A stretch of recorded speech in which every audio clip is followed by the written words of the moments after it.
अविश्वास प्रस्ताव पर प्रधानमंत्री पेश किया। इस अविश्वास प्रस्ताव सदन की मर्यादा को बचाने के लिए इतनी कठिनाइयों, ये अविश्वास प्रस्ताव इतनी संघर्ष के और हमारे भारत के सदन को शायद वो भूल जाते कि मणिपुर को इंसाफ मिले। वो उद्देश्य आज मणिपुर में हिंसा को स्वयं नियंत्रण आक्रमण किया जा रहा है। इतने सोच की बात कि भाजपा ने अपने मणिपुर के दो दिल्ली के पास हमें दिखाई दे रही। Okay, let's start please. बस खत्म। सॉरी।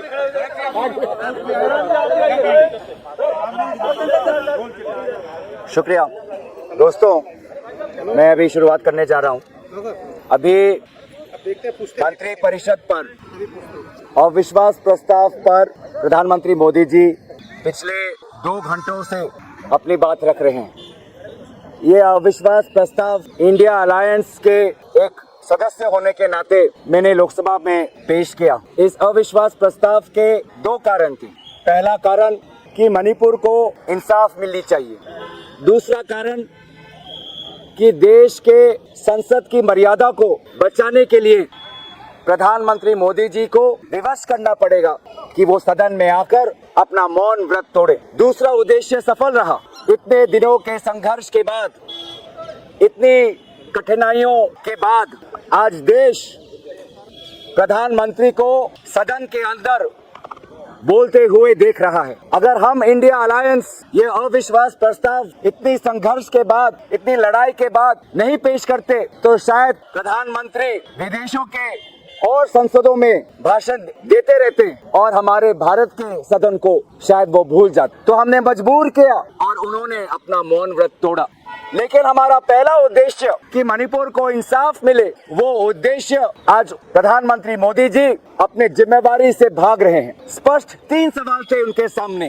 पहला, लगभग 90 दिनों के करीब गुजरता हुआ मणिपुर में हिंसा को स्वयं नियंत्रण करने के लिए वो एक बार भी मणिपुर क्यों नहीं गए? राहुल गांधी गए, इंडिया अलायंस गए, आप लोग भी जाके देख के आए हैं। तो प्रधानमंत्री अभी तक ऐसी क्या जिद पर अड़े हैं, ऐसी क्या जिद पर अड़े हैं कि मणिपुर अब तक नहीं गए? मेरा दूसरा प्रश्न कि मणिपुर के मुख्यमंत्री को क्यों नहीं बर्खास्त किया? जिस मुख्यमंत्री के 3 महीने के कार्यकाल में लगभग 6 लाख गोलियां, लगभग 6000 हथियार पुलिस थानों से लूटकर निहत्थे लोगों पर आज गोलियां बरसाई जा रही हैं, जवानों पर, पुलिस अफसरों पर आक्रमण किया जा रहा है, इतने सारे महिलाओं पर अत्याचार हुआ है, 60,000 लोग आज शिविर में हैं। ऐसे व्यर्थ मुख्यमंत्री को प्रधानमंत्री मोदी जी ने क्यों बर्खास्त नहीं किया? और तीसरी बात ये थी कि मणिपुर पर 80 दिन तक मौन क्यों, चुप्पी क्यों, शांति की कामना क्यों नहीं कर रहे? 2 घंटे से ये चर्चा चल रहा है।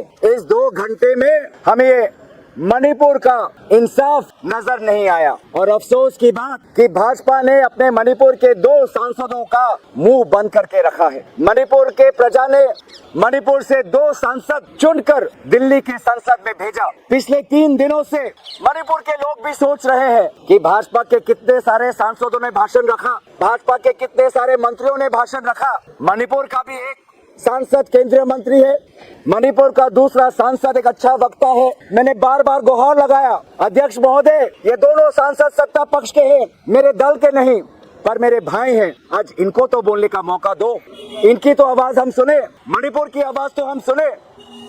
लेकिन मणिपुर के सच्चाई को भाजपा छुपाना चाहती थी और इसीलिए इन मणिपुर के बेचारे 2 सांसदों का हाथ मुंह आज बंद करके रखा है, उनके मुंह पर ताला है। तो इसे साफ साफ जाहिर होता है कि वो मणिपुर के सच्चाई को छुपाना चाहते हैं। और मणिपुर के सच्चाई को छुपाने के लिए वो कौन से अस्त्र का इस्तेमाल कर रहे हैं? घमंड का, अहंकार का। जिस अहंकार का उल्लेख राहुल गांधी जी ने किया कि रावण भी अपने आप को बहुत बुद्धिमान समझता था, रावण भी अपने आप को शौर्यवीर समझता था, लेकिन अंत में रावण की अहंकार ने रावण का विनाश किया।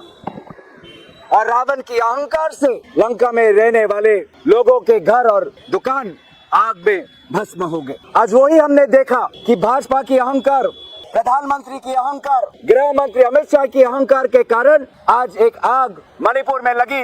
आज एक आग भारत के राजधानी दिल्ली के पास हमें दिखाई दे रही है और फैलती हुई हमें दिखाई दे रही है। ये 3 प्रश्नों का पिछले 2 घंटों से उत्तर ना देने के कारण हमने इंडिया अलायंस के पार्टीज ने मणिपुर के प्रजा के प्रति अपनी जिम्मेदारी रखते हुए हमने वॉकआउट किया, क्योंकि पिछले 2 घंटों से प्रधानमंत्री मोदी जी सिर्फ हमारे देश का नाम बदनाम करने पर तुले हैं, इंडिया का नाम बदनाम करने पे तुले हैं, इंडिया के नाम को तोड़ मोड़ कर राजनीतिक टिप्पणियां कर रहे हैं हमारे देश के नाम पर।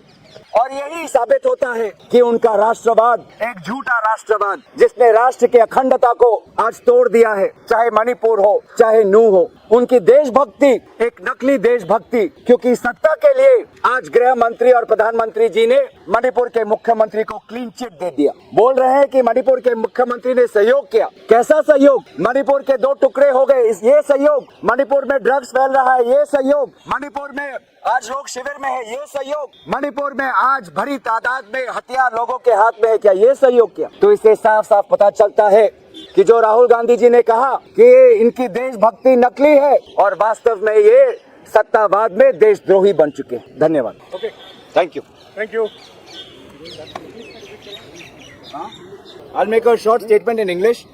There were 2 objectives for the motion of no confidence. First, to save parliamentary democracy and force the Prime Minister of India to stop speaking in foreign parliaments and come to the Parliament of India and make his speech here. Our second objective was that people of Manipur deserve justice. What we saw, that after days of struggle, the India Alliance succeeded in forcing the Prime Minister to come to the Lok Sabha and make his statement. Unfortunately, the Prime Minister does not feel compelled to go to the Rajya Sabha. But the second objective remains unfulfilled, justice for Manipur. In fact, instead of justice, I saw injustice inside the Lok Sabha when the 2 MPs from Manipur were not allowed to speak. I begged repeatedly to allow the 2 MPs of Manipur, because they represent Manipur, not these ministers, not the BJP MPs who have spoken so far. It is these 2 MPs from Manipur representing the will of the people who are here,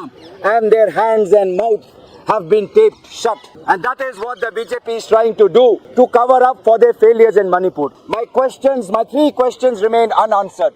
1, why hasn't the Prime Minister made any plans to go to Manipur? 2, why hasn't the Prime Minister made any concrete statement on Manipur? He's only spoken for 30 seconds so far. And 3, why hasn't he asked his Chief Minister to resign? It is only arrogance which makes them blind to the pain of the people of Manipur. And that is what Rahul Gandhi ji alluded to yesterday, that this government has become blind with their arrogance, and that is why they don't see the 2 MPs of Manipur. They don't see the 60,000 people in camps. They don't see Manipur being divided into hill and valley. They only see power, and that is why their nationalism is a fake nationalism. They are not patriots. They are militants who are bent on dividing our country. Unfortunately, the Prime Minister has spoken for 2 hours.